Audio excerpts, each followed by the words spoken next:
ഇന്നൊരു കടലക്കറി ഉണ്ടാക്കാം. അതിനായി കടല നന്നായി കുതിർത്ത് കഴുകി കുക്കറിലേക്ക് ഇട്ട് വെച്ചിട്ടുണ്ട്. അതിലേക്ക് ഒരു സവാള ചേർത്ത് കൊടുക്കുന്നു. പിന്നെ 2 പച്ചമുളക്, ഒരു കഷ്ണം ഇഞ്ചി, വെളുത്തുള്ളി ഞാൻ ചേർക്കാറില്ല, നിങ്ങൾക്ക് വേണമെങ്കിൽ ചേർക്കാം. പിന്നെ ഒരു ചെറിയ തക്കാളി, വലുതാണെങ്കിൽ പകുതി ചേർത്താൽ മതി. ഉപ്പിട്ട് കൊടുത്തു. കുറച്ച് മഞ്ഞൾപ്പൊടിയും കുറച്ച് മുളക് പൊടിയും ചേർത്ത് പാകത്തിനുള്ള വെള്ളം ഒഴിച്ച് ഒരു 4-5 വിസിൽ വേവിച്ചെടുക്കുക. പിന്നെ അരപ്പിനായി ഒരു തവി തേങ്ങ ഒന്ന് വറുത്തെടുക്കുന്നത്, വറക്കുന്നില്ല, ഒന്ന് ഡ്രൈ ആക്കി എടുക്കുന്നതിലും അതിൻ്റെ വെള്ളമൊക്കെ ഒന്ന് ഡ്രൈ ആക്കി എടുക്കുന്നു. അങ്ങനെ ചെയ്യുമ്പോൾ നല്ലൊരു ടേസ്റ്റാണ്. പിന്നെ ഒരു 2.5 സ്പൂൺ മല്ലിപ്പൊടി, ഒരു 3/4 സ്പൂൺ മുളക് പൊടി കുറച്ച് നേരത്തെ ഇട്ടിരുന്നു, അതുകൊണ്ടാണ്.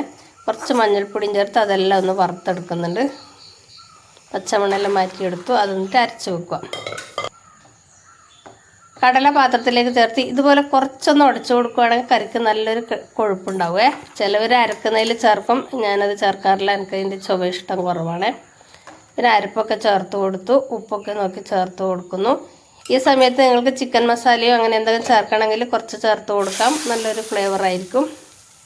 കറിയൊക്കെ തളിച്ച് വന്ന് കടുക് താളിച്ചാൽ നമ്മളെ കടലക്കറി റെഡി ആയിട്ടുണ്ട്. ഇന്ന് ഞങ്ങളുടെ ബ്രേക്ക്ഫാസ്റ്റ് റാഗി ദോശയും കടലക്കറിയാണ്. ഇഷ്ടപ്പെട്ടാൽ ലൈക്ക് ചെയ്യണം, കമൻറ്റ് ചെയ്യണം, സബ്സ്ക്രൈബ് ചെയ്യണം. Thank you.